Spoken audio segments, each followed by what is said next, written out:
Hello दोस्तों, यहाँ पे इलेक्ट्रॉनिक्स एंड एलाइड इंजीनियरिंग का एक मैं मैराथन वीडियो लेके आया हूँ दोस्तों आपके लिए। यहाँ पे top most 200 plus questions discuss किए जाएंगे। बहुत सारे क्वेश्चंस प्रीवियस ईयर में आए हुए भी हैं और बहुत सारे questions model test paper based हैं। तो दोस्तों, मैंने आपसे पहले वीडियो में इलेक्ट्रॉनिक्स का डिस्कस किया था 10 topics. There are 10 topics for your electronics and allied engineering. वहाँ पे दोस्तों पहला जो 2 टॉपिक था electronic material and components and EDC, ये दोनों टॉपिक का एमसीक्यू पहले ही आ चुका है दोस्तों। बाकी बचे थे हमारे 8 टॉपिक्स और ये 8 टॉपिक्स के टॉप मोस्ट 200 प्लस एमसीक्यू मैं एक ही मैराथन वीडियो में लेके आया हूँ, जो कि लगभग 80% सिलेबस आपका कवर करता है। तो दोस्तों, जो बच्चे नए हैं चैनल पे वो प्लीज़ चैनल को लाइक शेयर और सब्सक्राइब करें। और चलिए हम शुरू करते हैं अपने पहले क्वेश्चन के साथ। तो पहला क्वेश्चन क्या कह रहा है दोस्तों, देखिए पहला क्वेश्चन ही स्टार्ट हो रहा है यहाँ से आपका डिजिटल इलेक्ट्रॉनिक्स टॉपिक से। पहला क्वेश्चन आपका क्या कह रहा है कि डी रैम डायनेमिक रैम जो है वो स्लोअर होता है स्टैटिक रैम से, एस रैम से, क्यों? तो ऑप्शंस क्या क्या है? D RAM uses flip flop, D RAM is costlier, D RAM requires refreshing and D RAM is cheaper. तो दोस्तों यहाँ पे आंसर होगा डी रैम जो है उसको बार बार रिफ्रेशिंग की ज़रूरत होती है। डी रैम्स में रिफ्रेशिंग की ज़रूरत बार बार होती है, इसलिए वो थोड़े स्लोअर होते हैं। अगला क्या है? The storage element for static RAM. Static RAM के लिए जो स्टोरेज एलिमेंट होता है वो क्या होता है? डायोड, रजिस्टर, कैपेसिटर या फिर फ्लिप फ्लॉप्स। फ्लिप फ्लॉप्स आप जानते होंगे 1 या 0 स्टेट में हमेशा रहता है, जैसे आप उसको प्रीसेट करके रखें तो आंसर होगा flip flop. D RAM S RAM के लिए जो इंडिविजुअल स्टोरेज एलिमेंट है वो फ्लिप फ्लॉप है। अगला क्वेश्चन है which of the following memory is cheap is faster. मतलब इन सबों में से कौन सा मेमोरी चिप फास्टर है? पहला है कि देयर इज नो सर्टेनिटी कि कौन सा चिप फास्टर होगा। अगला है डी रैम, अगला है उसका एस रैम और उसके बाद है रैम सिंपल। तो हम लोग जानते हैं स्टैटिक रैम जो है वो अपनी कैटेगरी में सबसे फास्ट होता है। अगला क्वेश्चन क्या कह रहा है दोस्तों? Hard disk devices are considered dash storage, flash storage, temporary storage, worthless storage और नॉन वोलेटाइल स्टोरेज। तो देखिए दोस्तों, मैं पहले ही बता चुका हूँ कि जितने भी सेकेंडरी स्टोरेज होते हैं, चाहे वो सॉलिड स्टेट डिवाइसेज हों, चाहे मैग्नेटिक टेप हों, चाहे फिर ऑप्टिकल डिस्क हों, वो सारे नॉन वोलेटाइल होते हैं दोस्तों। तो आंसर क्या होगा? Non volatile. इसमें क्या है, नॉन वोलेटाइल का मतलब क्या है दोस्तों कि पावर ऑन रहे या पावर ऑफ रहे, डेटा आपका डिस्टर्ब नहीं होगा। पावर के चले जाने से डेटा ऑटोमेटिकली इरेज यहाँ नहीं होता है, डेटा परमानेंटली स्टोर रहता है जब तक आप उसे डिलीट ना करें। अगला क्वेश्चन क्या है दोस्तों? Which of the following is the magnetic storage device? Hard disk, compact disk, audio tapes या फिर all of the above. Answer होगा दोस्तों हार्ड डिस्क। हार्ड डिस्क जो है वो हमारा मैग्नेटिक स्टोरेज डिवाइस है। बाकी और सब जो है वो प्योरली मैग्नेटिक कैटेगरी में नहीं आते हैं दोस्तों।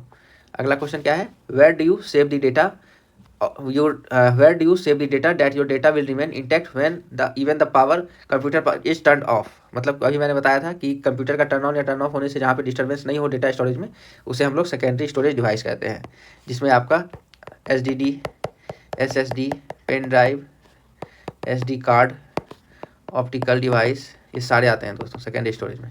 अगला क्वेश्चन क्या है? The secondary storage devices can only store data but they can not perform arithmetic operation, logic operation, fetch operation या फिर ऑल ऑफ द अबव। तो दोस्तों यहाँ पे ऑल ऑफ द अबव होगा। सेकेंडरी स्टोरेज का काम सिर्फ डेटा को स्टोर करना है, डेटा को फेच करके उस पर कोई ऑपरेशन या एग्जीक्यूशन करना नहीं है दोस्तों। अगला क्वेश्चन देखें, चैनल को लाइक शेयर और सब्सक्राइब करें दोस्तों। अगला क्वेश्चन हमारा कह रहा है कि बोथ EPROM एंड EEPROM आर। EPROM का मतलब क्या है दोस्तों? Erasable programmable read only memory. और EEPROM का क्या मतलब है दोस्तों? Electrically erasable programmable read only memory.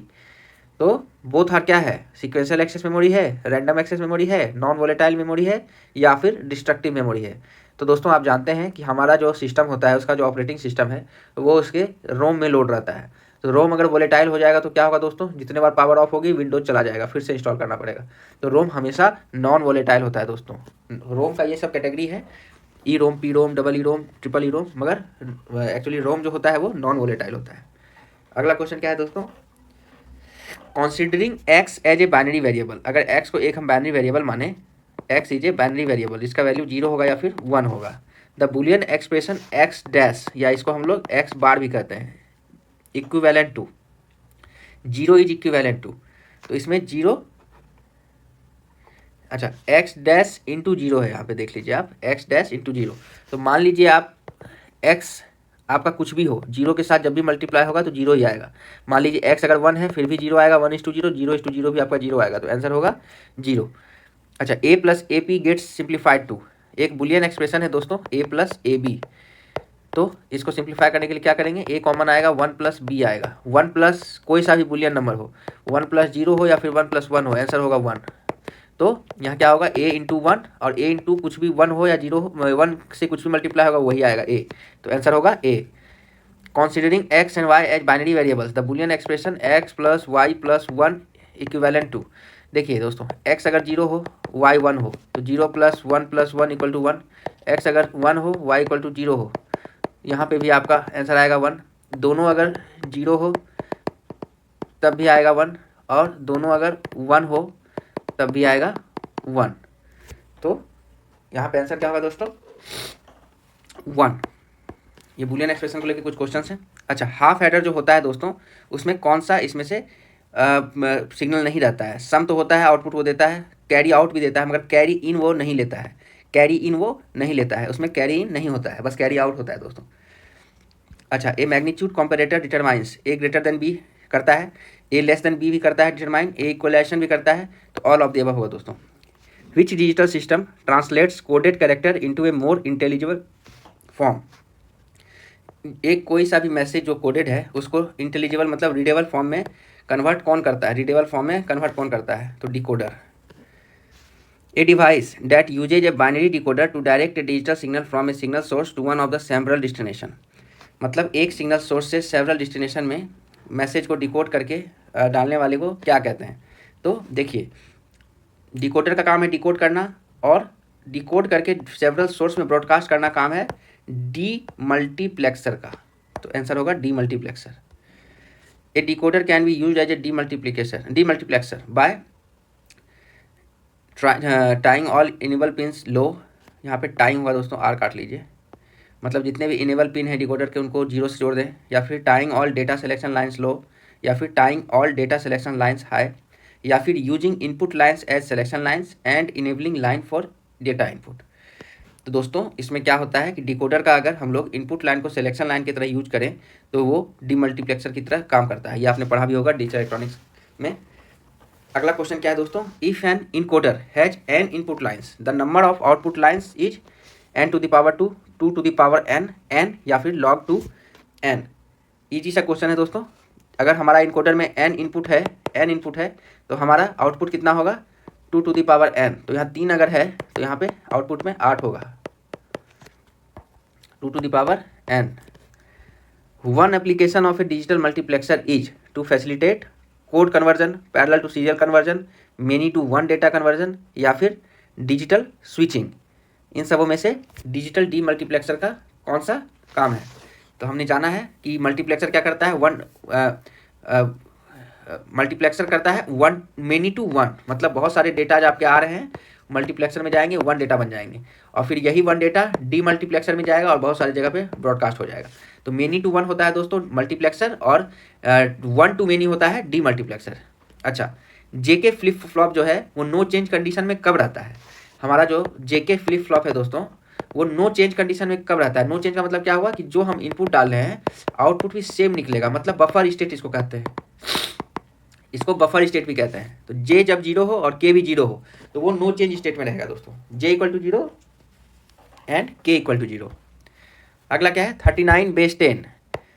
39 base 10 को अगर हम लोग बाइनरी सिस्टम में कन्वर्ट करेंगे तो क्या आएगा। तो 39 बेस 10 का मतलब क्या है, ये आपका डेसिमल नंबर में है। तो दोस्तों इजीली हम देख सकते हैं यहाँ, या तो ऑप्शन से कैलकुलेट कर लेंगे या फिर कन्वर्जन मैंने बताया था, कन्वर्जन ही देख लें। 239 यहाँ पे क्या होगा 19, 38, 1, तो ये 1 यहाँ चला गया। अगला फिर 19, 2 यहाँ पे 9, 18, 1, ये 1 यहाँ चला गया। फिर 2, 9, 4, 8, 1, फिर 1 यहाँ चला गया। फिर 2, 4, 2, 4, 0, 0 यहाँ चला गया। फिर 2, 2, 1, 2, 0, फिर 0 यहाँ चला गया, फिर 1 यहाँ चला गया लास्ट में। तो क्या होगा आंसर दोस्तों, 1, 0, 0, 1, 1, 1 पहला आंसर होगा। इसको आप वेरीफाई भी कर सकते हैं, मैंने बताया था 1, 0, 0, 1, 1, 1, इसमें नीचे में लिखें 2 to the power 0, 2 to the power 1, 2 to the power 2, 2 to the power 3, 2 to the power 4, 2 to the power 5, सारे को मल्टीप्लाई करके ऐड कर दें। तो 2 to the power 5 का मतलब 32 हो गया। ये इंटू 0 होगा तो 0 हो जाएगा, ये इंटू 0 होगा तो 0 हो जाएगा, ये इंटू 1 होगा तो 4 हो जाएगा, ये इंटू 1 होगा तो 2 हो जाएगा, ये into 2 to the power 0 1 into 1 plus 1 हो जाएगा। 4 तो 6 एक साथ प्लस 32 मतलब 39 टू द पावर बेस 10। आगे दोस्तों वेरीफाई भी हो गया। अच्छा, decimal 17 in octal system is represented by. अच्छा, ऑक्टल सिस्टम में हम लोग अगर डेसिमल में 17 लिखा हुआ है टू दी बेस 10 तो ऑक्टल में उसको कैसे रिप्रेजेंट करेंगे दोस्तों, ये पूछा जा रहा है यहाँ पे। ऑप्शंस क्या है? 888, 111, 21 या फिर 27। तो आंसर होगा दोस्तों 21। अच्छा, ये कैसे होगा इसको आप थोड़ा देखिए। आप 21 लिखें 21, यहाँ 8 टू द पावर 0 दें, यहाँ 8 टू द पावर 1 दें। 8 to the power 1 equal to 8 हो गया इंटू 2 16 प्लस 8 टू द पावर 0 1 हो गया इंटू 1 प्लस 1 इक्वल टू 17। देखिए वेरीफाई हो गया आपका। Octal 16 is equal to decimal. ऐसे 16 को आप कैसे कन्वर्ट करेंगे? 16 कितना होगा डेसिमल में? अच्छा, ऑक्टल 16 इन डेसिमल। ऑक्टल अगर 16 है तो डेसिमल में चेंज करने पे क्या आएगा ये पूछा जा रहा है। तो 16 यहाँ आप लिखे 16 और यहाँ पे आप 8 to the power 0, 8 to the power 1 लगाएं, इंटू करें, 8 एकम 8, 8 हो गया यहाँ पे, और 1 इंटू 6, 6 हो गया, तो ये आ गया 14। आंसर आ गया आपका 14। BCD स्टैंड्स फॉर, BCD का फुल फॉर्म क्या होता है दोस्तों? Binary coded decimal. Binary coded decimal. अगला क्वेश्चन क्या है? The equivalent BCD code for an XS3 code 0011 is. देखिए XS3 कोड क्या होता है दोस्तों? BCD code binary coded decimal plus 0011 equal to होता है XS3 कोड। मतलब XS3 का मतलब क्या है कि बाइनरी में जो 3 लिखते हैं 0011 ये 3 के बराबर होगा, तो इस ये प्लस कर दिया जाता है BCD में, तो इसको कहते हैं XS3 कोड। ये एक तरह का कोडिंग टेक्निक है दोस्तों। तो अगर हम लोग XS3 को BCD में बदलें तो अब क्या हो जाएगा formula? BCD equal to XS3 code minus 0011। तो आप यहाँ पे देखें कि equivalent BCD code for XS3 code 0011 is. आपका XS3 कोड दिया हुआ है 0011, तो BCD क्या होगा? 0011 माइनस 0011 इक्वल टू 0000। आंसर हो जाएगा आपका ए। चलिए अगला आपका टॉपिक आ गया अब LIC लीनियर इंटीग्रेटेड सर्किट। यहाँ सारे 8 टॉपिक के एकदम टॉप नॉच क्वेश्चंस दिए हुए हैं दोस्तों। तो चलिए पहला क्वेश्चन हमारा डिफरेंशियल एम्पलीफायर पे है। यहाँ पे which type of circuit diagram is shown in the figure. Figure में कौन सा सर्किट डायग्राम शो किया गया है? नॉन इन्वर्टिंग, डिफरेंशियल, इन्वर्टिंग या फिर नॉन ऑफ द एबव। आपको दोस्तों देखने से ही पता चल रहा है यहाँ पे नॉन इन्वर्टिंग। नॉन इन्वर्टिंग क्यों होगा? क्योंकि यहाँ पे देखिए आउटपुट जो है, आउटपुट और यहाँ पे निगेटिव वाला निगेटिव इनपुट जो है वो ग्राउंडेड है एक रेजिस्टेंस के through. Output plus negative input grounded है निगेटिव ये ग्राउंड के थ्रू। तो यहाँ पे आपका इनपुट जो है वो डायरेक्टली आउटपुट पे आएगा विदाउट एनी इन्वर्जन। तो इसीलिए यहाँ पे ये नॉन इन्वर्टिंग मोड में ऑपरेशनल एम्पलीफायर काम कर रहा है दोस्तों। अगला क्या है? सर्किट टाइप दिया गया है आपको और एक्सप्रेशंस दिया हुआ है। सर्किट टाइप दिया हुआ है और एक्सप्रेशन दिया हुआ है। थोड़ा क्वेश्चन का देखिए दोस्तों, नंबरिंग गलत हो गया है, कोई बात नहीं। मैच द फॉलोइंग, आप उसको थोड़ा एडजस्ट कर लें। ये एक्चुअली नंबर इसके आगे ही आ गया है एडिटिंग करने में। पहला है आपका इन्वर्टिंग एम्पलीफायर। इसका एक्सप्रेशन क्या होता है दोस्तों? 1 + R2/R1। नॉन इन्वर्टिंग एम्पलीफायर क्या? RA + RB/C capacitance. Stable multivibrator V1 - V2 differential voltage into R4/R3। Differential voltage amplifier -R2/R1। अब इसको आपको match of the following match करना है कि किस सर्किट का एक्सप्रेशन एक्चुअली में क्या है। तो आपको पता होगा दोस्तों इन्वर्टिंग एम्पलीफायर का जो एक्सप्रेशन होता है वो हमेशा -R2/R1 होता है। ये हो जाएगा। नॉन इन्वर्टिंग एम्पलीफायर जो है दोस्तों उसका 1 + R2/R1 होगा हमेशा, 1 + R2/R1। स्टेबल मल्टी वाइब्रेटर जो है दोस्तों वो RA + RB/C। और differential voltage amplifier, differential voltage यहाँ पे देखिए V1 - V2। ये आपको एक ट्रिक मिल गया, मतलब कि एक हिंट मिल गया था कि यहाँ पे डिफरेंशियल वोल्टेज का एक्सप्रेशन है। तो डिफरेंशियल वोल्टेज का तो हमेशा 3 ही होगा। इनपुट में आपका डिफरेंशियल वोल्टेज जा रहा है, आउटपुट में भी वही आएगा, डिफरेंशियल ही आएगा। मतलब इनपुट में आप जो भी 2 वोल्टेज डाल रहे हैं आउटपुट में आपको उसका डिफरेंशियल मिलेगा, ये बात है। तो दोस्तों ऑप्शंस कौन से यहाँ पे मैच कर रहे हैं? A4, B1, C2 and D3। D. अगला क्वेश्चन क्या है दोस्तों? in differential mode operational amplifier, if the output voltage is equal to the difference between the output of individual transistor, its amplitude will be dash the amplitude of signal voltage yielded at the collector to the ground। कह रहा है कि अगर differential mode में operational amplifier आपका operate कर रहा है तो आउटपुट जो है वो difference between the output of individual transistor its amplitude will be how many times greater than the amplitude of signal voltage yielded at collector to ground.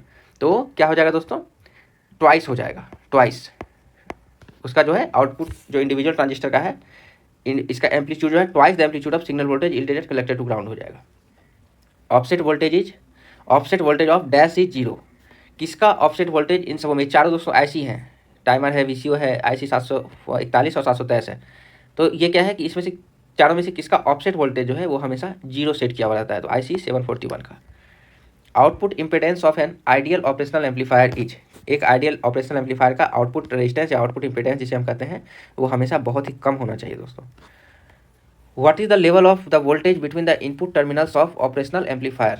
Input terminals of operational amplifier पे voltage का level virtually zero होता है, हमेशा virtually zero रहता है। ए 3 stage operational amplifier can have a maximum phase lag of, आप जानते हैं कि एक ऑपरेशनल एम्पलीफायर का मैक्सिमम फेज लैग -90 डिग्री हो सकता है। तो 3 का क्या होगा, 3 × -90 = -270 डिग्री, आंसर होगा -270 degree. A non inverting close loop operational amplifier generally has a gain factor. यहाँ क्या कह रहा है, नॉन इन्वर्टिंग है और क्लोज लूप है तो उसका गेन फैक्टर कितना होगा, हमेशा ग्रेटर देन 1 होगा।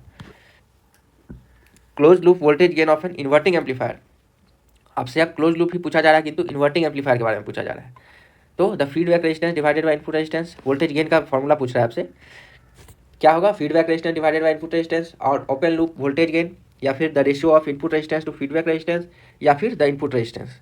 तो आंसर होगा the feedback resistance divided by input resistance, RB/RI, feedback resistance divided by input resistance. यही होता है दोस्तों क्लोज लूप इन्वर्टिंग एम्पलीफायर का वोल्टेज गेन।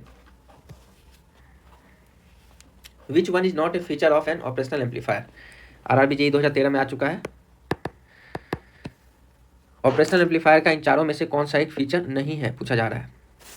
जो भी देखिए ऑपरेशनल एम्पलीफायर होता है उसका इनपुट रेजिस्टेंस जो है बहुत ही हाई होता है, प्रैक्टिकली इन्फिनिटी होता है थियोरेटिकली। तो लो इनपुट इम्पिडेंस ये हमारा ऑपरेशनल एम्पलीफायर का फीचर नहीं है। How many operational amplifier are required to implement this equation. देखिए इक्वेशन क्या कह रहा है, V0 = V1, जो इनपुट में डाल रहे हैं वो आउटपुट में है, मतलब बफर है। तो बफर के काम करने के लिए एक ही ऑपरेशनल एम्पलीफायर काफ़ी है। In an op amp the input offset currents equals the, input offset current जो है दोस्तों ऑपरेशनल एम्पलीफायर में किसके इक्वल होता है, तो हमेशा जो दो ऑपरेशनल एम्पलीफायर का जो दो बेस करंट है उसके डिफरेंस के बराबर होता है दोस्तों, difference between two base currents. Which among the following are included in DC characteristics of operational amplifier. पूछा जा रहा है कि ऑपरेशनल एम्पलीफायर के DC कैरेक्टरिस्टिक्स में कौन से दो फीचर इंक्लूड किए जाते हैं। ऑप्शन है input bias current, thermal drift, both A and B, या फिर नन ऑफ दीज। तो होगा दोस्तों both A and B। Input bias current and thermal drift both are DC characteristics of operational amplifier. With 0 volts on both inputs operational amplifier ideally should have an output. अगर दोनों input पे आपका 0 volt दिया हुआ है तो आपका output ideally 0 होना चाहिए, आइडियली। ऐसे आपका कुछ ना कुछ जो कहते हैं गार्बेज वैल्यू आ जाता है, वो 0 के बराबर, प्रैक्टिकली कुछ गार्बेज वोल्टेज आ जाता है, तो 0 के बराबर नहीं होता, थियोरेटिकली 0 होना चाहिए। IC 555 and RC time delay circuit, register और कैपेसिटर से मिला हुआ एक टाइम डिले सर्किट है IC 555। वो कनेक्टेड होता है दोस्तों टू विच टर्मिनल, मतलब IC 555 जो है RC टाइम डिले सर्किट के किस टर्मिनल से कनेक्टेड होता है ये पूछा जा रहा है। तो किस टर्मिनल से कनेक्टेड होगा यहाँ पे, कोई अगर हमारा ये कुछ क्वेश्चन में टू विच, एक minute, to which terminal of IC 555 and RC time, अच्छा ये आपका ये पूछा जा रहा है IC 555 एक IC है आपका, उसका जो ये टर्मिनल्स होता है इसके किस टर्मिनल से RC सर्किट, रेजिस्टेंस और कैपेसिटेंस का सर्किट जो है वो कनेक्टेड रहेगा। तो वो हमेशा कनेक्टेड होगा आपका डिस्चार्ज टर्मिनल से। डिस्चार्ज जहाँ से होता है वहाँ से आपका कैपेसिटर और रजिस्टर का सर्किट कनेक्ट रहता है। DC operating voltage of IC 555, IC 555 का ये दोस्तों इंपॉर्टेंट क्वेश्चन है, आया भी है पहले। IC 555 का ऑपरेशन रेंज, मतलब ऑपरेटिंग वोल्टेज रेंज क्या है, तो +5 to +18 वोल्ट, +5 to +18 वोल्ट के बीच में ऑपरेट करता है IC555 circuit.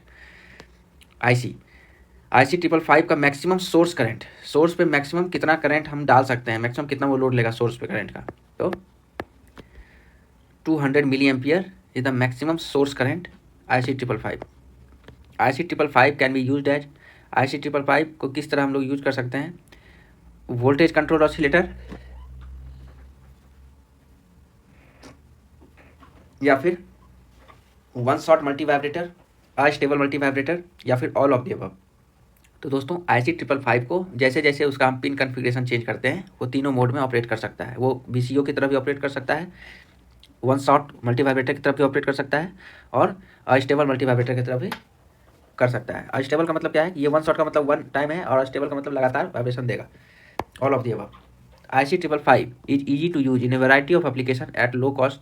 The IC555 circuit is available in, अच्छा DIP पैकेज किसे कहते हैं, कोई सा भी ये मान लीजिए डुअल इनलाइन पैकेज होता है। DIP का फुल फॉर्म क्या होता है दोस्तों, डुअल इनलाइन पैकेज। ये कोई IC है, दोनों बगल 4-4 पिन है, तो डुअल इनलाइन हो गया, 1-2 तो डुअल इनलाइन हो गया, और 8 पिन है तो DIP 8 हो जाएगा ये। तो वैसे ही IC555 का DIP पैकेज क्या रहता है ये पूछा जा रहा है, तो इसका भी 8 रहता है दोस्तों, याद रखें 8 pin DIP package. Operating modes of 555 timer, 555 timer का ऑपरेटिंग मोड्स क्या क्या हो सकता है, फ्री रनिंग ऑपरेशन, मतलब फ्री रनिंग ऑपरेशन मतलब अस्टेबल मल्टी वाइब्रेटर, इसी को कहते हैं free running operation, astable multi vibrator, या फिर वन शॉट, दोनों में ये काम करता है, both A and B। The value of output voltage of IC555 timer in the low state is, low state में रहने पे आउटपुट की वोल्टेज क्या होती है 555 की, तो 0.1 volt practically. One shot application of IC555, one shot में कौन कौन सा एप्लीकेशन आ सकता है, touch switch, frequency divider, pulse divider, या फिर all of the above. All of the above होगा दोस्तों। What is the function of comparators in the 555 timer circuit, to compare input voltage to internal voltage divider, to compare output voltage to internal voltage, to compare output voltage to external voltage, या फिर none of the above. दोस्तों comparator जो लगा होता है 555 में, उसका काम है इनपुट वोल्टेज को इंटरनल वोल्टेज डिवाइडर से कंपेयर करना। अगला क्वेश्चन क्या है, serial input data of 8085 can be loaded into 7 of the accumulator by. ये दोस्तों आपका micro controller and micro processor start हो गया कि 8085 जो MIPI होता है माइक्रो प्रोसेसर 8085, उसमें बिट 7 एक्यूमुलेटर के बिट 7 में सीरियल इनपुट डेटा लोड करने के लिए कौन सा एक्सिक्यूट करना पड़ेगा, instruction, read in memory instruction जो होता है दोस्तों, रिम इंस्ट्रक्शन जिसे कहते हैं, वो एक्सिक्यूट करना पड़ेगा। 8085 माइक्रो प्रोसेसर में ट्रैप जो है, ये सब क्या है दोस्तों, ये सारे जो हैं कहते हैं इसको, ये मतलब कि इंटरप्ट्स कहते हैं, इंटरप्ट्स। ट्रैप जो है एक हार्डवेयर इंटरप्ट है, बाकी RST जो होते हैं सॉफ्टवेयर इंटरप्ट होते हैं। तो ट्रैप जो होता है हमेशा नॉन मास्केबल होता है, ये मास्क नहीं किया जा सकता है, ये नॉन मास्केबल होता है, इसीलिए इसको आज देखिए JEE 2012 में भी आ चुका है, इंपॉर्टेंट है। तो जो नॉन मास्केबल ट्रैप है, हाईएस्ट प्रायोरिटी का ये इंटरप्ट है, तो कोई सा भी कैटास्ट्रोफिक इवेंट जो है, कैटास्ट्रॉफिक इवेंट्स है उसको, या पावर फेलियर जैसे है उसको, वहाँ पे इस इंटरप्ट को यूज किया जाता है दोस्तों। 8085 microprocessor usually the vector location and the two memory location called a JMP instruction that allows the program to branch to, JMP क्या करता है, jump.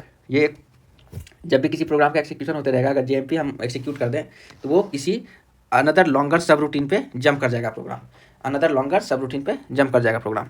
Trap is dash where as RST 7.5, RST 6.5, RST 5.5 are dash. JEE 2008 में आ चुका है दोस्तों। देखिए मैंने भी बताया था कि ये नॉन मास्केबल होता है, नॉन मास्केबल, और ये सब मास्केबल्स होते हैं, तो B हो जाएगा आंसर।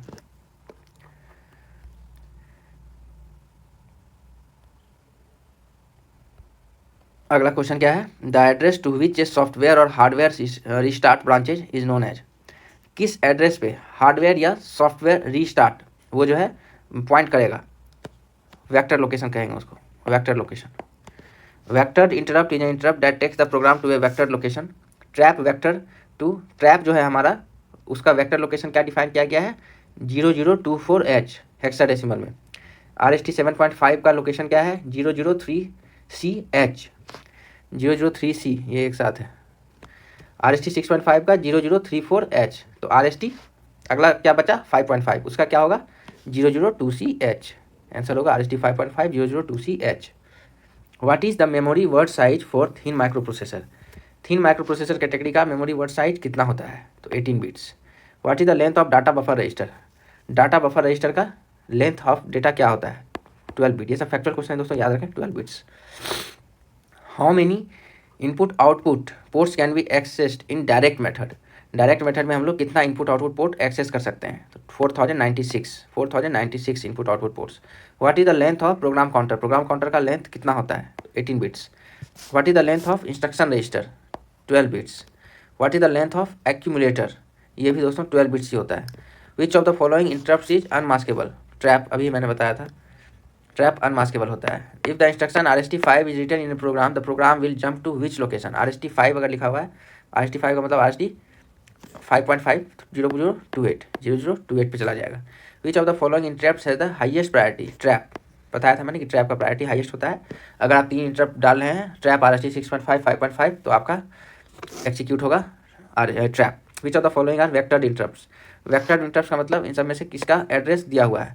तो तीनों का एड्रेस है यहाँ पे डिफाइंड, 7.5 6.5 5.5 तीनों का, तो ऑल ऑफ दिस हो जाएगा।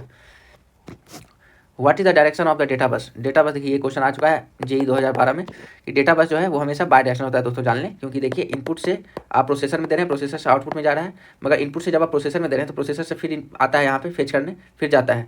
तो डेटा हमेशा बाय डायरेक्शनल होता है दोस्तों। या आउटपुट में ही आपको कुछ मिला, आप स्क्रीन टच आपका मोबाइल है, कुछ आप इनपुट डाले फिर इधर चला आता है, तो ये हमेशा बाय डायरेक्शनल होता है। तो data bus is always bidirectional. Microprocessor find application in? Microprocessor find applications in pocket calculators, scientific instruments, medical equipments, या फिर all of the above? All of the above हो दोस्तों। Once the information is placed into a read only memory, ROM में एक बार information अगर place कर दिया जाए तो इजीली उसको मॉडिफाई नहीं कर सकते, it can not be modified easily. Which of the following unit generates signals within microprocessor to carry out the functions which have been decoded? Decode किए हुए फंक्शन को उसके ऊपर मतलब कि कैसे एक्सिक्यूशन किया जाए, इसके लिए कंट्रोल सिग्नल्स जो जनरेट करते हैं उसको कंट्रोल यूनिट कहा जाता है। Arithmetical logical unit of 8085 micro processor consist of? देखिए JEE 2014 में आया है, इंपॉर्टेंट क्वेश्चन है। क्या क्या होता है दोस्तों उसमें? एक्यूमुलेटर होता है, टेम्पोररी रजिस्टर होता है, ALU सर्किट होता है और 5 फ्लैग्स होते हैं। सी, ALU परफॉर्म्स एंड और जॉर, तीनों ऑपरेशन परफॉर्म करता है, लॉजिकल अर्थमेटिकल, तो ऑल ऑफ दिस होगा दोस्तों। The degree of nesting is dependent upon? Nesting क्या होता है दोस्तों, थोड़ा समझ लें। मान लीजिए ये एक प्रोग्राम है, उसके अंदर एक सब रूटीन चल रहा है, इस सब रूटीन के अंदर भी एक सब रूटीन चल रहा है, इसके अंदर भी एक सब रूटीन चल रहा है, तो ये नेस्टेड प्रोग्राम हो गया कि प्रोग्राम के अंदर प्रोग्राम चल रहा है, अंदर प्रोग्राम चल रहा है, तो वो नेस्टिंग ऑफ प्रोग्राम्स कहते हैं। तो नेस्टिंग किस पे डिपेंड करता है दोस्तों? नेस्टिंग ऑलवेज डिपेंडेड अपॉन हमारा storage capacity of the stack. हमारा प्रोग्राम का जो स्टैक है उसका स्टोरेज कैपेसिटी कितना है, उसी पर डिपेंड करेगा कितना हम नेस्टिंग कर सकते हैं। The program counter which is a part of control unit counts from 0000 to 1111, it sends dash signal to the next instruction to the memory. ये क्या सिग्नल सेंड करेगा? देखिए प्रोग्राम एड्रेस होगा इसका आंसर।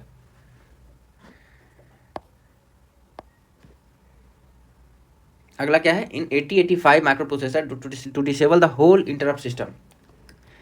देखिए यहाँ क्या गया है? To disable the whole interrupt system, यहाँ एक्सेप्ट ट्रैप लिखा हुआ है। मतलब ये क्वेश्चन ऐसे भी आ सकता है कि क्या सारा मतलब इंटरप्ट हम डिसेबल कर सकते हैं, तो वहाँ पे ट्रैप को हम कभी डिसेबल नहीं कर सकते, नॉन मास्केबल है। तो कौन सा इंस्ट्रक्शन यूज हो जाएगा? यहाँ DI होता है, DI इंस्ट्रक्शन मतलब डिसेबल इंटरप्ट। तो DI इंस्ट्रक्शन यूज होगा दोस्तों सारा इंटरप्ट्स को डिसेबल करने में except trap. A microprocessor with a 16 bit address bus is used in a linear memory selection configuration. Address bus lines are directly used as chip select memory chips. The maximum addressable memory space is? RRB JEE 2008 में आ चुका है दोस्तों। तो maximum selectable space क्या होगा यहाँ पे? 64K। अगर 16 बिट का आपका एड्रेस बस है और उसको आप address bus lines are directly used as chip select memory chips, मतलब हर एक एड्रेस लाइन जो है एक इंडिविजुअल चिप का सिलेक्शन करेगा, तो वहाँ पे मैक्सिमम आप 64K मेमोरी स्पेस को एड्रेस कर सकेंगे। इन्हें CRO, ये दोस्तों आपका CRO वाला अब आ गया। EMI जो है आपका मेजरिंग इंस्ट्रूमेंट से EMI पोर्शन आपका स्टार्ट हो रहा है। RRB JEE 2015 में क्वेश्चन ये आ चुका है कि CRO में जो है इलेक्ट्रॉन गन का इसमें से कौन सा पार्ट नहीं है। आप इजीली से समझ रहे होंगे कि XY प्लेट CRO के अंदर नहीं होता है। CRO आपका ऐसे होता है, XY प्लेट यहाँ लगे होते हैं, X और Y प्लेट, ये इलेक्ट्रॉन्स को डायरेक्शन प्रोवाइड करते हैं मैग्नेटिक डिफ्लेक्शन और इलेक्ट्रोस्टैटिक डिफ्लेक्शन के थ्रू। The source of emission of electrons in CRT of CRO is barium and strontium oxide coated cathode. इसमें कैथोड लगा होता है जिसमें barium and strontium oxide coating रहता है दोस्तों। An instrument which is use to see the electrical signal directly in the waveform is. देखिए JEE 2012 में ये क्वेश्चन आ चुका है। ये CRO कहलाता है, जिसपे हम लोग इतने देर से डिस्कशन कर रहे हैं। इलेक्ट्रिकल सिग्नल को डायरेक्टली हम लोग देख सकते हैं स्क्रीन पे with the help of CRO। अच्छा, अगला क्वेश्चन क्या है, a dual trace CRO has dash vertical and dash horizontal amplifiers. ये होगा 1 vertical and 1 horizontal amplifiers. Which of the following variables can not be measure directly by CRO। इसमें से कौन सा वेरिएबल डायरेक्टली CRO के द्वारा मेजर नहीं किया जा सकता है। फ्रीक्वेंसी तो किया ही जा सकता है, फेज डिफरेंस भी किया जाता है, वोल्टेज को भी हम लोग कन्वर्ट करके करते हैं, मगर करंट नहीं किया जा सकता है दोस्तों, करंट नहीं किया जा सकता है। Current can not be directly measured in CRO। Lissajous pattern बहुत इंपॉर्टेंट है दोस्तों, कॉलेज में भी इस पर क्वेश्चन आते थे थ्योरी वाले। लिसाजस पैटर्न जो है, अगर स्ट्रेट लाइन है तो if the two signals are of same frequency the phase difference will be what. यहाँ पे बोल रहा है कि अगर स्ट्रेट लाइन आपका है, स्ट्रेट लाइन लिसाजस पैटर्न, और दो सिग्नल का फ्रीक्वेंसी भी सेम है, तो स्ट्रेट लाइन लिसाजस पैटर्न का मतलब यहाँ पे फेज डिफरेंस कितना होना चाहिए, 0, 180, 360 या नन ऑफ दीज। तीनों में से तीनों नहीं होगा दोस्तों, नन ऑफ दीज होगा यहाँ पे। CRO can be use to measure AC DC voltage frequency या फिर any of these. AC DC voltage तो कोई सा भी हो मेजर करेगा, फ्रीक्वेंसी फेज डेविएशन दोनों मेजर करेगा, तो इसका मतलब एनी ऑफ दीज होगा। Unit of deflection sensitivity of CRO कितना डिफ्लेक्शन सेंटीमीटर मतलब क्या होता है दोस्तों, कितना वोल्टेज एप्लीकेशन पे कितना डेविएट कर रहा है आपका इलेक्ट्रॉन्स का जो स्ट्रीम्स है, तो वो मीटर पर वोल्ट पे कैलकुलेट किया जाता है। Unit of reflection sensitivity. Which of the following parts in important of CRO का इंपॉर्टेंट पार्ट इसमें से कौन सा पार्ट है। CRT बहुत जरूरी है, DC सप्लाई भी जरूरी है। साउथूथ स्वीप जनरेटर, साउथूथ ऐसा स्वीप, इसको कहते हैं sawtooth wave. All of the above are very much important for CRO। Which of the following parts deflect the electron beam to construct the sine wave on the CRO। Sine wave generate करने के लिए कौन सा deflection plate का use होता है, तो इसमें होगा दोस्तों vertical deflection plate. Sawtooth wave form of a CRO means, ये दोस्तों साउथूथ जो वेव फॉर्म है CRO में, उसका मतलब क्या है, मतलब अगर टाइम वाइज उसको हम कैलकुलेट करें तो वो switch time plus flashback time. देखिए ये कहलाता है स्वीप टाइम, और ये जो नीचे आ गया ये होता है फ्लैशबैक टाइम। तो sweep time plus flashback time जो है यही आपका साउथूथ वेव फॉर्म है। CRO uses electrostatic deflection, magnetic deflection, electromagnetic deflection या फिर नॉन ऑफ द अबव। तो दोस्तों यहाँ पे इलेक्ट्रोस्टैटिक डिफ्लेक्शन यूज होता है। CRO में जो डिफ्लेक्टिंग प्लेट्स होते हैं XY, वो इलेक्ट्रोस्टैटिक डिफ्लेक्शन यूज करते हैं। Lissajous figure is used in CRO4। Lissajous figure का सिग्निफिकेंस CRO में क्या है, तो दोस्तों एक्चुअली हम लोग दो डिफरेंट वेव फॉर्म्स का जो फेज डिफरेंस है ये निकालने के लिए इसका यूज करते हैं। तो फेज मेजरमेंट होगा दोस्तों, फेज मेजरमेंट। चैनल को दोस्तों लाइक से सब्सक्राइब करें।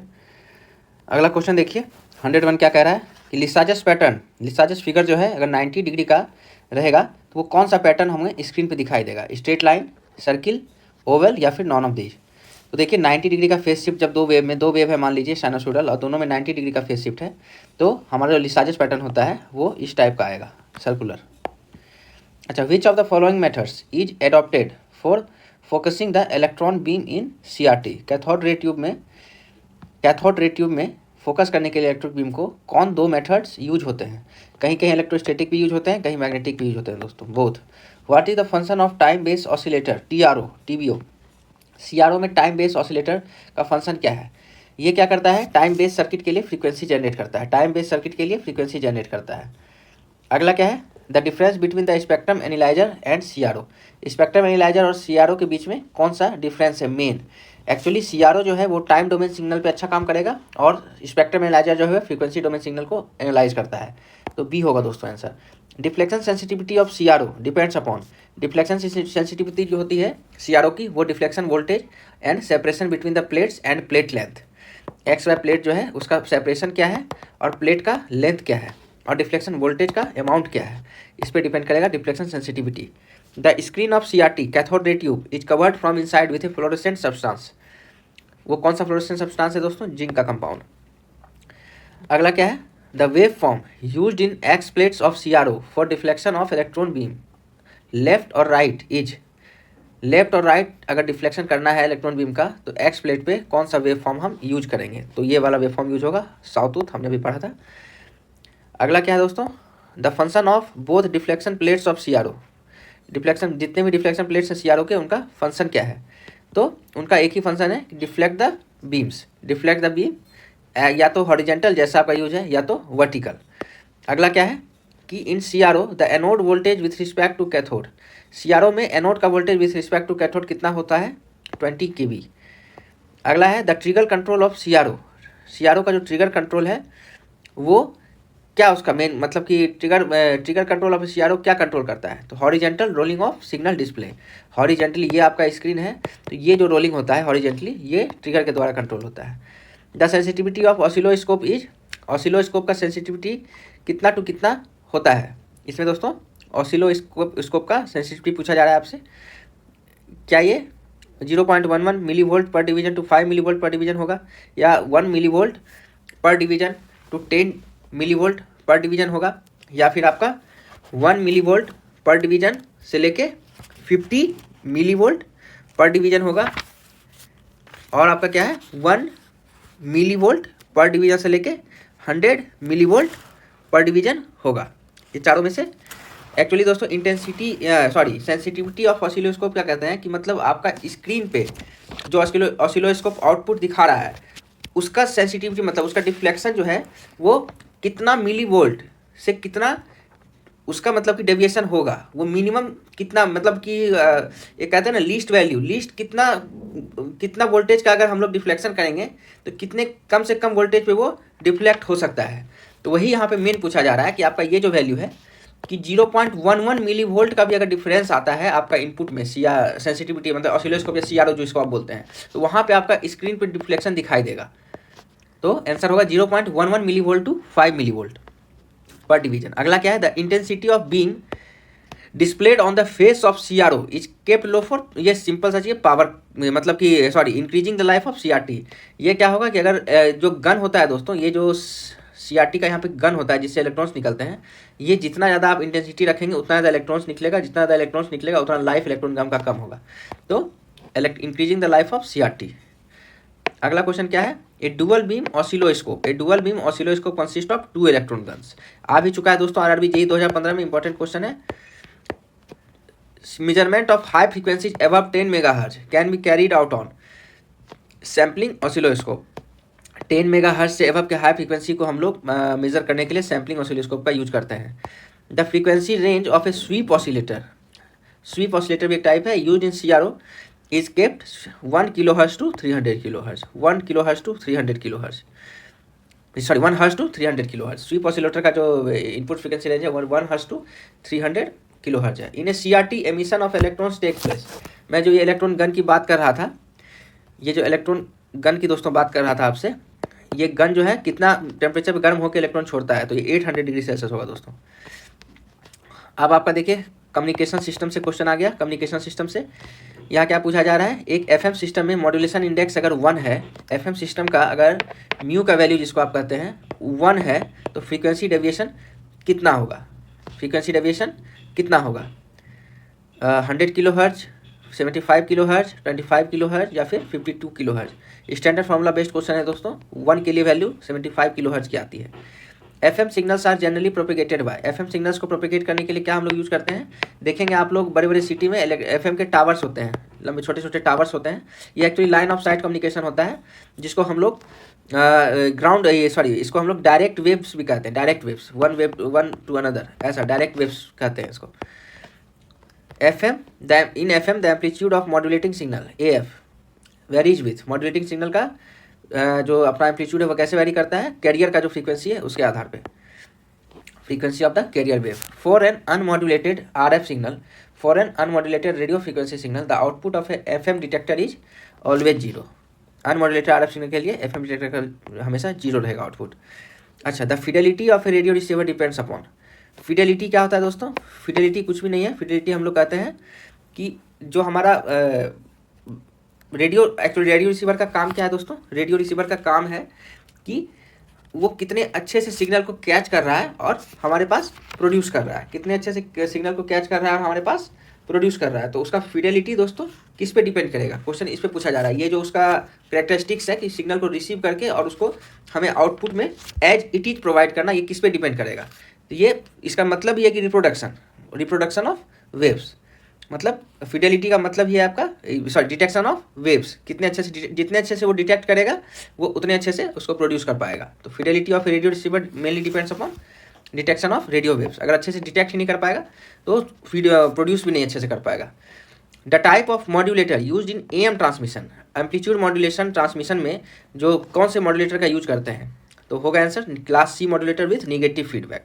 Whistling and squealing sound effects in radio receiver are caused by whistling and, जो आप रेडियो कभी कभी सुनते होंगे पुराने ज़माने में AM रेडियो, तो चिंग क्या इस टाइप का आवाज़ आता है, तो वो आवाज़ किस कारण से आ सकता है, तो देखिए मिस अलाइनमेंट ऑफ RF और IF स्टेजेज, जो आप ट्यूनिंग करते थे वो ट्यूनिंग गलत होने से आती थी। दूसरा है miss matching of IFT, intermediate frequency जो आप सेलेक्ट दूसरा फाइन ट्यूनिंग वाला, उसके गलती से भी आ सकता है। लूज अर्थिंग, मतलब एंटीना जो आपका है अगर वो अच्छे से कनेक्टेड नहीं है, अर्थ नहीं किया हुआ है, तो उसके कारण भी आ सकता है। तो तीनों होगा दोस्तों। Which of the following statement is not true for modulation, modulation के लिए कौन सा इन तीनों में से स्टेटमेंट सही नहीं है। पहला क्या, it allows the use of practicable antennas, it ensure transmission over long distances, it reduces the bandwidth, it separates the different transmissions. तो देखिए दोस्तों, मॉड्यूलेशन जब हम करते हैं तो फ्रीक्वेंसी कैरियर फ्रीक्वेंसी का हाई होता है। अगर फ्रीक्वेंसी हाई होगा दोस्तों तो एंटीना का साइज लो होगा, तो प्रैक्टिकली हम लो साइज एंटीना ही यूज कर पाएंगे, बड़े बड़े एंटीना यूज हम लोग घर पे नहीं कर पाएंगे। तो पहला तो ऑप्शन सही है, practicable antenna. Transmission over long distances, high frequency का लॉस बहुत कम होता है लॉन्ग डिस्टेंस जाने में, ये भी सही है। It reduces the bandwidth reduce नहीं करता है, फ्रीक्वेंसी बढ़ने का मतलब ही है बैंडविड्थ बढ़ जाना, तो ये होगा दोस्तों आंसर। नॉट ट्रू पूछा जा रहा है, तो ये होगा answer. It separate different transmission, हाँ सही है, डिफरेंट कैरियर को एक साथ हम अगर फ्रीक्वेंसी डिवीजन मल्टीप्लेक्सिंग करें तो सेपरेट होगा ट्रांसमिशन हमारा।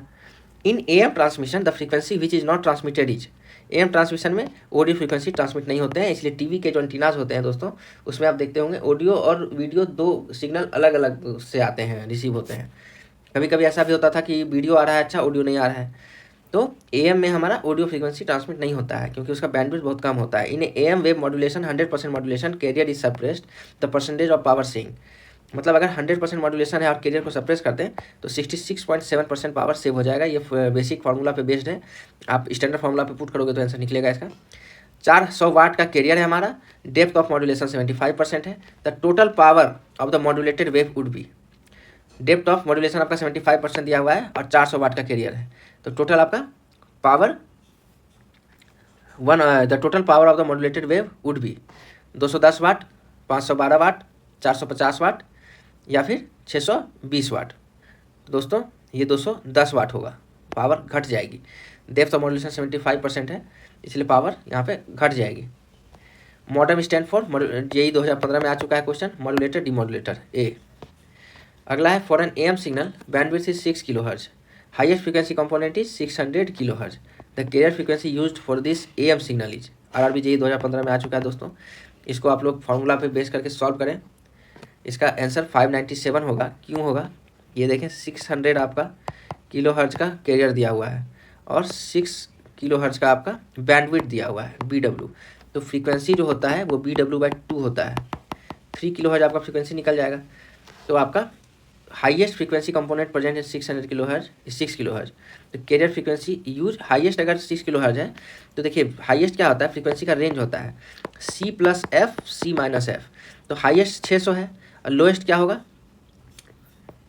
लोएस्ट होगा 3 घटा के, मतलब 6, हाईएस्ट का मतलब C+F = 600 है और C का वैल्यू आपके पास नहीं दिया हुआ, C का वैल्यू आपसे पूछ रहा है, C+F का वैल्यू निकल गया 3 = 600, तो C का वैल्यू क्या आएगा 597 आपका कैरियर हो गया और C-F कितना हो जाएगा 597 दोस्तों आपका आंसर हो जाएगा। लोअर बैंड अगर पूछेगा तो 594 हो जाएगा। अगला क्या है, a signal is compose of a fundamental frequency 2 kHz and another 4 kHz, the 4 kHz signal is refer to as the, इसमें क्या कहेंगे 4 kHz वाला जो सिग्नल है हमारा ये कहलाएगा a DC component of the main signal. The frequency of a signal is inversely proportional to which of the following, frequency जो है सिग्नल का वो किसके इन्वर्सली प्रोपोर्शनल होता है। 2015 में क्वेश्चन आ चुका है दोस्तों, इंपॉर्टेंट क्वेश्चन है। वो हमेशा फ्रीक्वेंसी आप जानते हैं F = 1/T होता है, तो टाइम पीरियड के इन्वर्सली प्रोपोर्शनल होता है दोस्तों, बेसिक सा क्वेश्चन है। आपका अगला क्वेश्चन क्या है कि in a phase modulation phase deviation is proportional to. Phase modulation PM signal जो होता है, फेज मॉड्यूलेटेड सिग्नल जो होता है, उसमें फेज डेविएशन किसके प्रोपोर्शनल होता है? तो जैसे जैसे मैसेज चेंज होगा वैसे वैसे फेज चेंज होगा, मैसेज सिग्नल के प्रोपोर्शनल होता है। ये है दोस्तों quadrature amplitude modulation QAM। Which of the following quantities are varied. QAM में कौन कौन से क्वांटिटी को वेरी किया जाता है मॉड्यूलेशन के लिए? तो एम्पलीट्यूड और फेज दोनों को मॉड्यूलेट किया जाता है। DSBSC मतलब ये है आपका side band suppressed carrier, double side band suppressed carrier, और यह है single side band suppressed carrier system are identical from the point of view of. दोनों नॉइज इंप्रूवमेंट के लिए बहुत अच्छे हैं, जो अनवांटेड नॉइज है वो इसमें कट जाते हैं। इन AM in amplitude modulation modulation index is more than 100%। 2014 में JEE 2014 में आ चुका है। इसमें क्या होगा, 100% से ऊपर होने से वेव डिस्टॉर्ट हो जाते हैं दोस्तों। The advantage of single side band suppressed carrier system is that it provides higher efficiency. ये हमेशा हायर एफिशिएंसी देगा, लोअर नॉइज देगा, बेटर नॉइज परफॉर्मेंस देगा। Receive signal power in FM dash with increase in transmission bandwidth. JEE 2015 में आ चुका है दोस्तों। ट्रांसमिशन बैंडविड्थ अगर हम बढ़ाएंगे FM में तो उससे क्या होगा? ट्रांसमिशन बैंडविड्थ बढ़ाने से ऐसा थोड़ी है, मान लीजिए सोर्स में हम सिग्नल दे रहे हैं जिसका बैंडविड्थ है 10 और ट्रांसमिशन बैंडविड्थ 100 दे दिए, तो ये 10 थोड़ी 100 हो जाएगा, ये 10 ही रहेगा, बैंडविड्थ आपका यूज नहीं होगा। 100 में 90 खाली रहेगा और 10 का यूज करके आप सिग्नल ट्रांसमिट करोगे, तो आपका सिग्नल पावर सेम ही रिसीव होगा, क्योंकि वो डिपेंड करता है जो सिग्नल आप भेज रहे हैं। बैंडविड्थ आपका कितना है उसमें सिग्नल रिसीविंग कोई मतलब नहीं है। Quantizing noise, quantizing noise is in quantizing noise कहाँ प्रेजेंट होता है? ये pulse code modulation, pulse code modulation जो होता है उसमें क्वांटाइजिंग नॉइज प्रोड्यूस होता है। वो क्या है दोस्तों, देखिए अगर सिग्नल आपका ऐसा है तो वो पल्स कोड हो जाता है, वो पल्स में चेंज हो जाता है, मगर ये आइडियल कंडीशन है दोस्तों। प्रैक्टिकली क्या होता है कि इस टाइप का चेंज होता है दोस्तों, इस टाइप का चेंज होता है। तो ये जो दोस्तों पार्ट आप देख रहे हैं ना, यही कहता है क्वांटाइजिंग नॉइज। क्वांटाइजेशन मतलब क्या होता है दोस्तों, किसी भी एनालॉग को अगर डिजिटल में चेंज करते हैं तो उसको क्वांटाइज करते हैं एक लेवल पे 0-1 के लिए। तो ये क्वांटाइजेशन में लेवल में जो एक नॉइज प्रेजेंट है इसी को कहते हैं क्वांटाइजेशन नॉइज। अगला क्वेश्चन क्या है दोस्तों, 139 the biggest disadvantage of PCM। PCM का बिगेस्ट डिसएडवांटेज क्या है दोस्तों? ये लार्ज बैंडविड्थ रिक्वायर करता है, ये लार्ज बैंडविड्थ रिक्वायर करता है। अच्छा, कौन से सिस्टम में डिफरेंट यूजर्स के लिए डिफरेंट टाइम स्लॉट डिवाइड किया जा सकता है? तो time division modulation, TDM, time division multiplexing भी सिखाते हैं। टाइम डिवीजन मल्टीप्लेक्सिंग, एक ही कैरियर पे डिफरेंट टाइम में डिफरेंट यूजर को बैंडविड्थ प्रोवाइड किया जाता है TDM से।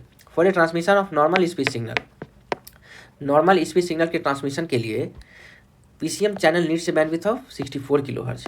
फैक्ट है ये, 64 kHz का बैंडविड्थ रिक्वायर होता है। The modulation index in FM में modulation index is defined as tone modulation only. Which of the techniques is different from others. JEE 2015 में आ चुका है क्वेश्चन दोस्तों। PDM है, PWM है, PCM है और PPM है। यहाँ देखिए दोस्तों, ये दोनों जो है ये विड्थ, डेप्थ और ये आपका शायद पल्स पीक मॉड्यूलेशन होता है, मगर ये एक अलग चीज़ ही है, डिजिटल मॉड्यूलेशन है, इसको PCM पल्स कोड मॉड्यूलेशन होता है। ये तीनों में अलग है दोस्तों, ये तीनों ये एनालॉग टेक्निक्स हैं, ये डिजिटल टेक्निक है। In a PCM system the number of quantization levels are 16। ठीक है, क्वांटाइजेशन लेवल 16 क्वांटाइजेशन लेवल में बांटा गया है। The maximum signal frequency is 4 kHz।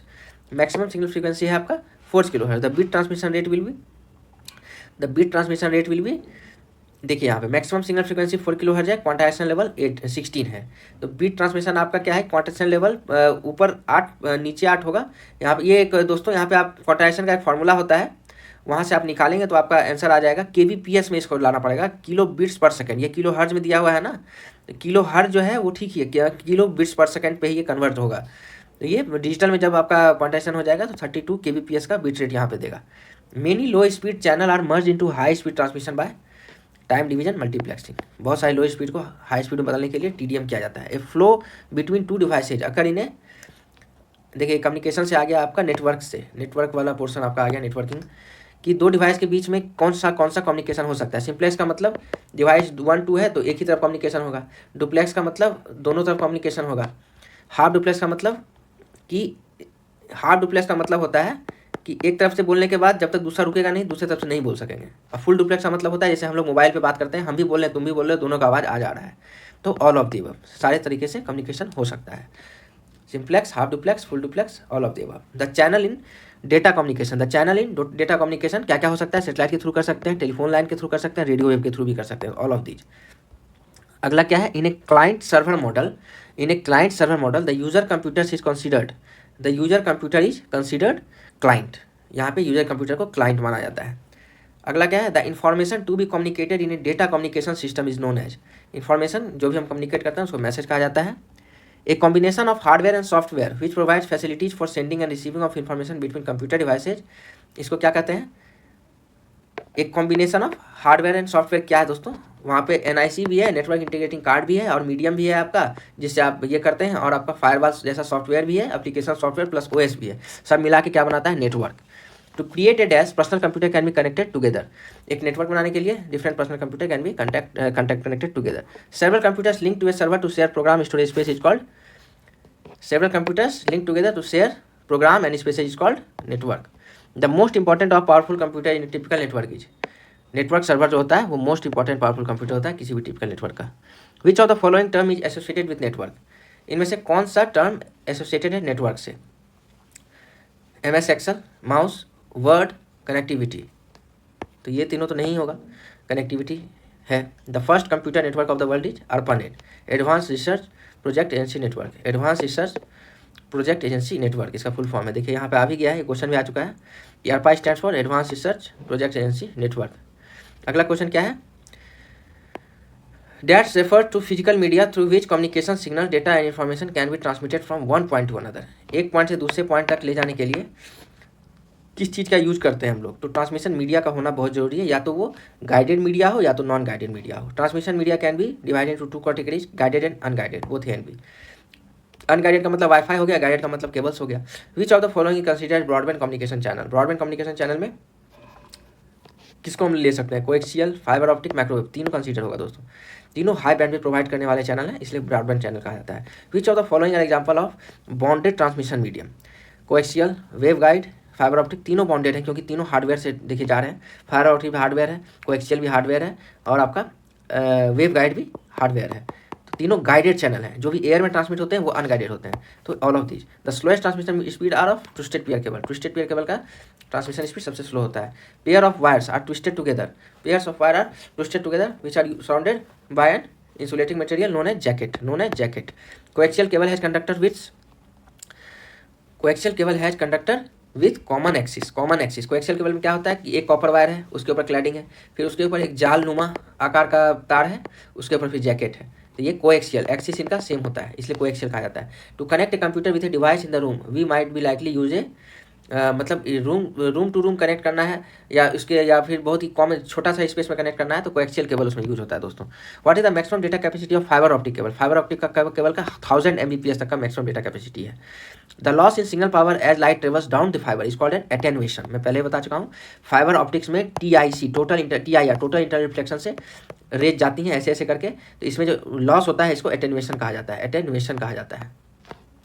In a single mode fibre large fraction of power is propagated in the cladding, single mode fibre में cladding से ही large fraction of power propagate करते हैं। What is the maximum range of satellite communication, satellite communication जो है उसका maximum range मतलब distance का ये से पूछा जा रहा है, तो मैक्सिमम हम लोग 22,300 माइल्स तक का, इसको आप किलोमीटर में निकाल सकते हैं, इंटू 1.67 करेंगे, यही दोस्तों 35-36 हज़ार के आसपास आएगा। Fibre optic cables operate at frequencies near, बहुत हाई फ्रीक्वेंसी पे ये वर्क करते हैं, 800 टेराहर्ट्ज तक के फ्रीक्वेंसी पे ये वर्क करते हैं fibre optics.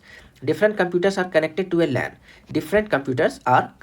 LAN, by LAN में कनेक्ट करने के लिए क्या चाहिए, मैं पहले ही बता चुका हूँ, एक इंटरफेस कार्ड चाहिए जिसको नेटवर्क इंटरफेस कार्ड कहा जाता है, network interface card.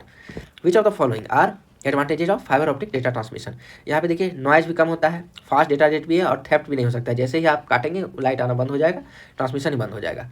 All of the above, radio frequency propagation, microwave transmission, satellite transmission, infrared wave transmission, Bluetooth, wifi example of unguided media. देखिए रेडियो फ्रीक्वेंसी हो, माइक्रोवेव मतलब satellite हो, infrared हो, Bluetooth हो, wifi हो, सब एयर टू एयर ट्रांसमिट हो रहे हैं, कोई मीडिया नहीं है बीच में, हार्डवेयर मीडिया, सॉफ्ट मतलब ये पूरा एयर में ही ट्रांसमिशन हो, इसलिए अनगाइडेड मीडिया कहते हैं इसको। Which of the following is wireless technology, Bluetooth, microwave, radio wave, all of these. Which of the following device is able to share data in short distance में data share करने के लिए क्या use होता है, ब्लूटूथ और microwave, Bluetooth और infrared दोनों यूज होता है, मगर इंफ्रारेड में एकदम मोबाइल टू मोबाइल सटाना पड़ेगा, तो ये अल्ट्रा शॉर्ट डिस्टेंस हो गया। तो शॉर्ट डिस्टेंस के लिए Bluetooth comes under which area network, LAN मतलब लोकल एरिया नेटवर्क, मैन मतलब मेट्रोपॉलिटन एरिया नेटवर्क, वैन मतलब वाइड एरिया नेटवर्क, और पैन मतलब पर्सनल एरिया नेटवर्क, तो पैन में आएगा दोस्तों, लैन वैन मैन में नहीं आएगा, याद रखें। Bluetooth always comes in PAN, important question, PAN category. Dash are used for short range communication such as between PC and a peripheral device. PC और पेरिफेरल डिवाइस में शॉर्ट रेंज कम्युनिकेशन के लिए क्या इंफ्रारेड वेव्स का use होता है, जैसे कि माउस कनेक्टेड रहेंगे, रिमोट कनेक्टेड रहेंगे तो इंफ्रारेड से कनेक्ट रहते हैं। Which of the following are required to communicate between two computers. दो कंप्यूटर के बीच में कम्युनिकेशन के लिए क्या चाहिए, तो देखिए पहला तो सॉफ्टवेयर चाहिए, दूसरा रूल्स एंड रेगुलेशन का एक सेट चाहिए, प्रोटोकॉल जिसे कहते हैं, तीसरा हार्डवेयर चाहिए। तो all of these the basic component necessary for data communication in computer is, modem भी चाहिए, टर्मिनल भी चाहिए, सॉफ्टवेयर भी चाहिए, all of these. It is physical path way that communicates via message from the sender to receiver. Physical path way क्या है, जो sender receiver के बीच में डेटा ट्रांसमिट कर रहा है, मीडियम है और क्या है। For effective data communication the main characteristic should be delivery, accuracy, timeliness या ऑल ऑफ दीज। तीनों होना चाहिए दोस्तों, डेटा जो हम दिए वही वहाँ आउटपुट में निकलना चाहिए, एक्यूरेट होना चाहिए, जितना टाइम में जाना चाहिए उतना टाइम में पहुँच जाए, टाइमलाइन सही होना चाहिए, डिलीवरी 1 to 1 हो, ये भी होना चाहिए। तो all of these in C language. अब देखिए ये प्रोग्रामिंग लैंग्वेज पे हम लोग आ गए, प्रोग्रामिंग लैंग्वेज टॉपिक पे अब आ गए। In C language which of the following operator has the highest precedence. यहाँ पे दोस्तों जब आप पढ़ेंगे सी लैंग्वेज में हायर प्रेसिडेंस हमेशा यूनरी ऑपरेटर का होता है, plus which of the following operators in C programming language kept only in integer operands, जो कि सिर्फ इंटीजर ऑपरेंड्स पे ही वर्क करते हैं, वो कौन से ऐसे ऑपरेटर्स हैं। तो इसका आंसर होगा दोस्तों n%, मतलब परसेंट, ये जो है परसेंट भी से कहते हैं ये। The pre processor directives always start with the symbol, जैसे कि हम लोग लिखते हैं हैश conio.h, हैश stdio.h, तो ये हैश क्यों लगाना पड़ता है, ये प्री प्रोसेसर है, प्री प्रोसेसर, तो हैश होगा हमारा pre processor. Which of the following scan F statement is correct, इनमें से कौन सा स्कैन एफ मतलब जो हम कहीं से इनपुट ले रहे हैं, स्कैन करके इनपुट ले रहे हैं फिर आउटपुट में से प्रोसेस करेंगे, तो उसके लिए कौन सा इसका जो हम लोग लिखते हैं प्रोग्रामिंग में सही है। तो जब भी स्कैन एफ हम लोग कमांड का यूज करेंगे तो उसका जो पैटर्न होगा वो इसी तरह से होगा दोस्तों, scan F m%d and n number. Variables declare outside A block, जो ब्लॉक हमारा प्रोग्राम का है उसके बाहर ही हम वेरिएबल को अगर डिक्लेयर कर दें तो वो यूनिवर्सल या फिर ग्लोबल वेरिएबल कहलाता है, ग्लोबल वेरिएबल कहलाता है। Which of the following is are invalid names for a variable. Double number, first number, bank account number, इसमें से इनवैलिड तब होता है जब बीच में स्पेस दे देते, मगर यहाँ कहीं भी इस टाइप का कुछ है नहीं, तो non of the above. A variable can be declared static using the keyword static keyword use करेंगे स्टैटिक वेरिएबल डिक्लेयर करने के लिए। C++ पर डेवलप्ड है, इंपॉर्टेंट क्वेश्चन, डेनिस रिची, बेजार्ने स्ट्रॉसॉप, टेननबॉम, मिलान मैकॉलियन। तो दोस्तों बेजार्ने स्ट्रॉसॉप ने C++ को डेवलप किया था। The compiler which convert C++ instruction into, compiler क्या करता है दोस्तों, कंपाइलर का काम है कि C++ इंस्ट्रक्शन जो भी हम बना रहे हैं उसको ऑब्जेक्ट कोड में कन्वर्ट कर देना। हम देते हैं क्या, सोर्स कोड, जाता है कहाँ, कंपाइलर में, कन्वर्ट किस में होता है, ऑब्जेक्ट कोड। ऑब्जेक्ट कोड को कौन पढ़ाएगा, मशीन, और इसको प्रोसेस करेगा। विच of the following will display the word hello on screen. Simple सा क्वेश्चन है दोस्तों, इसमें बस ये वाला जो है ये किस डायरेक्शन में होता है इसको याद रखना है, नहीं तो प्रोग्रामिंग में भी आपको बहुत गलती आएगा। सी आउट हेलो, ये वाला जो एक्सप्रेशन है ये हेलो प्रिंट करेगा स्क्रीन पे। The symbol this is called, क्या कहते हैं इसको, अभी हमने यूज किया यहाँ पे, ये आउटपुट में हेलो को इंसर्ट कर रहा है तो कॉल्ड इंसर्शन ऑपरेटर, ये जो साइन है इसको इंसर्शन ऑपरेटर कहते हैं। The word case used in switch statement represent से, स्विच स्टेटमेंट में जो हम केस वर्ड का यूज करते हैं ये क्या रिप्रेजेंट करता है, ये पूछ रहा है दोस्तों, sorry, the word case use in switch का जो स्टेटमेंट है इसमें क्या रिप्रेजेंट करता है, तो दोस्तों ये रिप्रेजेंट करता है आपको keyword in C++ language. The dot operator और class member access operator connect the following two entities reading from left to right. ये है class, object and member of that class. The scope resolution operator usually specifies a particular class. The unit of current, देखिए ये दोस्तों basic electrical engineering से भी question आता है, basic electrical वो टॉपिक है। करंट वोल्टेज रेजिस्टेंस का यूनिट क्या होगा दोस्तों, EG है, ampere, volt and ohm. In India AC electric supply for a domestic use supplied at 220 volt. Frequency of AC main supply क्या होता है यहाँ पे इंडिया में, 50 hertz. Nucleus consist of electrons, protons, neutrons होगा। विच ऑफ द फॉलोइंग, इसको nucleons भी कहते हैं, which of the following represent atomic number, protons only. Which of the following represents atomic weight में क्या क्या होगा दोस्तों, प्रोटॉन्स एंड न्यूट्रॉन्स, 1 and 3 कहाँ है, C। Electric current may be defined as, RRB 2015 में आ चुका है, rate of transfer of voltage of charge, capacity store charge of battery. Rate of transfer of electric charge I equal to क्या होता है दोस्तों, Q/T। Rate of transmission of electrical charge, molecule is formed by following by atoms। 1 ampere current is passed for 1 second equal to 1 ampere current है equal to Q/T, 1 second के लिए पास किया तो Q equal to क्या हो जाएगा, 1 × 1 = 1 coulomb, 1 coulomb charge हो जाएगा। How many electrons are in copper atom, copper atom में कितना इलेक्ट्रॉन्स होता है, एटॉमिक नंबर क्या है, 29 है, कॉपर का 29 होता है। What is the charge of A cation, cation हमेशा पॉजिटिवली चार्ज होगा। EMF का ईएमएफ और वोल्टेज में क्या डिफरेंस है, ईएमएफ वर्सेज वोल्टेज। मान लीजिए एक बैटरी है आपका 1.5 वोल्ट का, तो जब तक आप इसको क्लोज सर्किट में कनेक्ट नहीं किए हो तब तक ये ईएमएफ कहलाएगा, ईएमएफ कहलाएगा, ईएमएफ कहलाएगा 1.5 वोल्ट। और जैसे ही आप इसको कनेक्ट कर दिए, करंट फ्लो करना स्टार्ट कर दिया, तो ये वोल्टेज कहलाएगा। ये घटना हल्का हल्का स्टार्ट होता है, डिस्चार्ज होता है। तो दोनों का यूनिट सेम ही होता है, वोल्ट, बस परसिप्शन अलग है। What is the unit of conduction, ohm भी होता है, सीमेन भी होता है, both B and C. Electrical heater works on the principle of heating effect of current. The frequency of direct current is 0 hertz, 0 hertz. तो चलिए दोस्तों, मैंने जितना पॉसिबल था टॉप नॉच क्वेश्चन इसमें इंक्लूड किए। वो 8 टॉपिक जो आपके बचे हुए थे ईएमपी और ईडीसी के बाद, वो इसमें इंक्लूडेड है। आप ये मैराथन वीडियो के साथ साथ वो दो तीन वीडियो जो हैं छोटे छोटे, उसको भी एक साथ देखें, तो all over the 10 topics will be completed in a single shot. तो ठीक है दोस्तों, मिलते हैं फिर किसी और वीडियो में।